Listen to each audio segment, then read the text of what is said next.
दोस्तों आज की वीडियो बहुत ही ज़्यादा मज़ेदार होने वाली, बहुत ही ज़्यादा इंटरेस्टिंग होने वाली और बहुत ही ज़्यादा नॉलेजेबल होने वाली है, क्योंकि आज की इस वीडियो में मैं बात करने वाला हूँ नेटफ्लिक्स के इतिहास की। नेटफ्लिक्स की शुरुआत कब से हुई और नेटफ्लिक्स की शुरुआत किसने की, और ये भी जानेंगे कि नेटफ्लिक्स पर सबसे ज़्यादा देखे जाने वाला मूवीज़ या वेब सीरीज़ कौन सी है, और आज के टाइम यानी कि 2025 के लास्ट में नेटफ्लिक्स के कितने सब्सक्राइबर हैं, और साथ ही साथ ये भी जान लेंगे कि भाई इंडिया का सबसे पुराना OTT प्लेटफॉर्म कौन सा है। तो वीडियो बहुत ज्यादा मजेदार होने वाली, तो चलो शुरू करते हैं बिना किसी देरी के।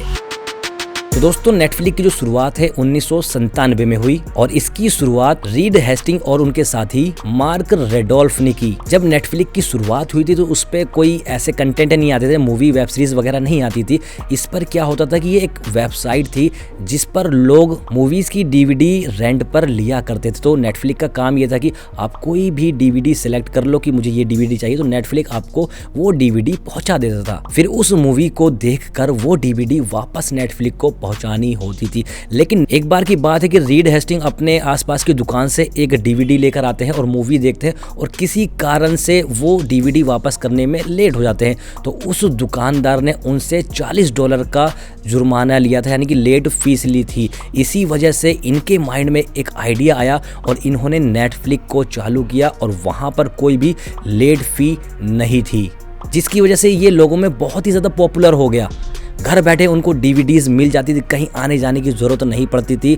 उसके बाद 1999 में नेटफ्लिक्स ने सब्सक्रिप्शन वाला प्लान लागू कर दिया, यानी कि एक ऐसा प्लान लॉन्च किया जिसमें आप अगर नेटफ्लिक्स की सदस्य लेते हो, 1 महीने की सदस्य थी उस टाइम, अगर आप उस सदस्य को लेते हो तो कितनी भी आप मूवीज़ की DVD मंगा सकते हो। उसके लिए आपको कोई एक्स्ट्रा पे नहीं करना पड़ता। जैसे आज के टाइम में हम किसी भी OTT का सब्सक्रिप्शन लेते हैं तो उसमें कितनी भी मूवीज़ देखें उससे कोई फ़र्क नहीं पड़ता। तो वो काम नेटफ्लिक्स ने बहुत पहले कर दिया था। 1999 में इन्होंने सब्सक्रिप्शन वाला प्लान तो लागू कर दिया, लेकिन इनके सामने एक बहुत बड़ी दिक्कत ये आती थी कि लोग DVD अपने घर पर मंगवा लेते थे, लेकिन उसको रिटर्न करने में बहुत ज़्यादा वक्त लगा देते थे, और बहुत सारी DVDs तो उनके पास रिटर्न आती थी लेकिन वो टूटी हुई मिलती थी, जिससे उनका बहुत ज़्यादा लॉस हो रहा था।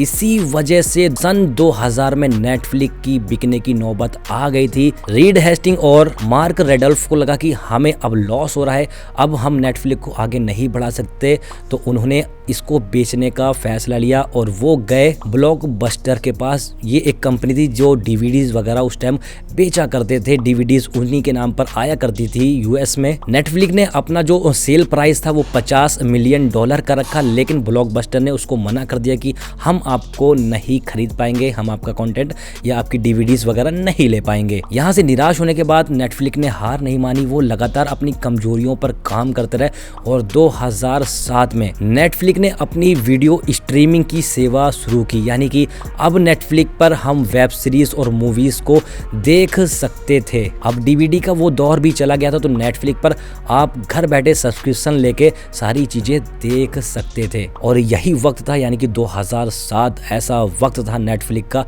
जिसने इंटरटेनमेंट की दुनिया में एक बहुत बड़ा विस्तार और बहुत बड़ा विस्फोट लाया।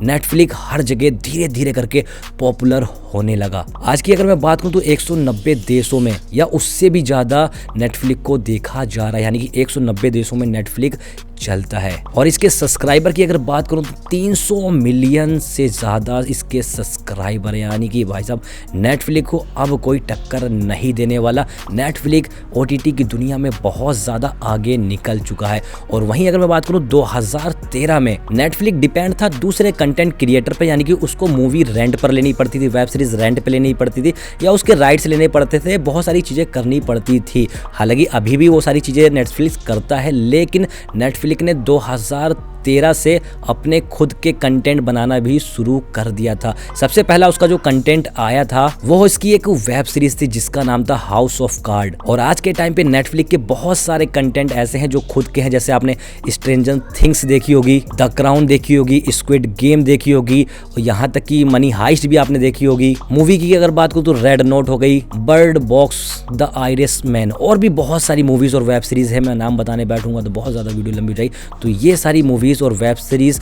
जब आप नेटफ्लिक्स पर देखते हो, जब लिख के आता है द ओरिजिनल कंटेंट, तो इसका मतलब है कि वो नेटफ्लिक्स का ही कंटेंट है। और अगर इंडिया की मैं बात करूं तो इंडिया का कौन सा पहला OTT प्लेटफॉर्म था, तो बिग फ्लिक्स करके एक प्लेटफॉर्म आया था 2008 में, जिसको रिलायंस इंटरटेनमेंट ने शुरू किया था। और भारत का पहला OTT मोबाइल ऐप जो आया था, जो 2010 में आया था, जिसका नाम था नेक्स्ट GTV। बाकी अगर मैं नेटफ्लिक्स की बात करूं कि इंडिया में नेटफ्लिक्स कब आया था, तो लगभग 2016 के आसपास नेटफ्लिक्स इंडिया में आया था। और जब इंडिया में आया तो बहुत ही ज्यादा पॉपुलर हुआ और नेटफ्लिक्स पर इंडिया की सीरीज और वेब सीरीज आने लग गई। दिल्ली क्राइम, जाम तारा और भी बहुत सारी वेब सीरीज मूवीज हैं जो अब नेटफ्लिक्स पर आती हैं। आज के जो क्रिएटर हैं जो वेब सीरीज वगैरह बनाते हैं, वो तो यही चाहते हैं कि हमारी जो सीरीज है नेटफ्लिक्स पर चली जाए, किसी तरह से नेटफ्लिक्स पर चली जाए। यहाँ तक कि बहुत सारे ऐसे क्रिएटर हैं जो मूवीज भी बनाते हैं, वो भी नेटफ्लिक्स के लिए बनाते हैं। तो आज के टाइम पे जो नेटफ्लिक्स है वो बहुत ही बड़ा ब्रांड बन चुका है। और दोस्तों नेटफ्लिक्स इसलिए भी पॉपुलर हुआ क्योंकि नेटफ्लिक्स ने एक चीज और अप्लाई करी, एक चीज और लागू करी। वो चीज ये थी कि कोई भी सीरीज, पहले क्या होता था कि एक एपिसोड आता था, हफ्ते में एक एपिसोड आया, फिर दूसरे हफ्ते एक एपिसोड आया, लेकिन नेटफ्लिक्स ने एक ही साथ पूरी सीरीज को डालना शुरू किया। इससे नेटफ्लिक्स की लोकप्रियता और बढ़ी क्योंकि जब एक साथ सारी सीरीज आती थी तो लोग मन लगाकर देखते थे, बहुत ज़्यादा वेट उनको नहीं करना पड़ता था। आज के टाइम पर सबसे ज़्यादा देखे जाने वाला जो शो है नेटफ्लिक्स का ही है, जिसका नाम है स्क्विड गेम। सबसे ज़्यादा देखे जाने वाला ये शो है। और तो और आपको ये भी बताऊं कि नेटफ्लिक्स पर जो लोग काम करते हैं, यानी कि जो इनके एम्प्लॉय हैं, उनको बहुत ही ज़्यादा छूट दी जाती है। कोई ऐसा वो चीज़ नहीं है कि आपको हफ्ते में एक दिन छुट्टी करना है, जब मन करे जब छुट्टी करो, जब आना है जब आओ। लेकिन जब भी आप आते हो तो पूरी ईमानदारी के साथ काम करना है। कोई टाइम बाउंडेशन नहीं है कि आपको आना है कि 10 घंटे काम करना है या हफ्ते में आपको एक ही दिन छुट्टी मिलेगी, ऐसा कुछ नहीं है। नेटफ्लिक्स अपने एम्प्लॉय को बहुत ज़्यादा आज़ादी देता है। उनका कहने का मतलब ये होता है कि आप जब काम करने आए तो पूरा ध्यान आपका काम में होना चाहिए। बाकी चलते चलते मैं एक चीज आपको और बताना चाहता हूं कि नेटफ्लिक्स पर रोजाना 15 बिलियन आवर्स का वॉच टाइम आता है, यानी कि 15 बिलियन आवर्स नेटफ्लिक्स का कंटेंट देखा जाता है। बाकी आप मुझे कमेंट करके जरूर बताना कि 15 बिलियन आवर्स का कितना दिन बनता है, या कितना महीना बनता है, या कितना साल बनता है। कमेंट करके जरूर बताना। बाकी अपना ख्याल रखिए और हमारे साथ जुड़ जाइए। चैनल को सब्सक्राइब कर दीजिए, वीडियो को लाइक कर दीजिए, क्योंकि हम आपके लिए थोड़ी बहुत मेहनत तो करते ही हैं। आप तक कुछ जरूरी चीज़ें पहुँचाने की कोशिश करते हैं, तो सब्सक्राइब तो बनता है। बाकी मर्जी आपकी है। चलो दोस्तों, मिलते हैं। Tata, bye bye.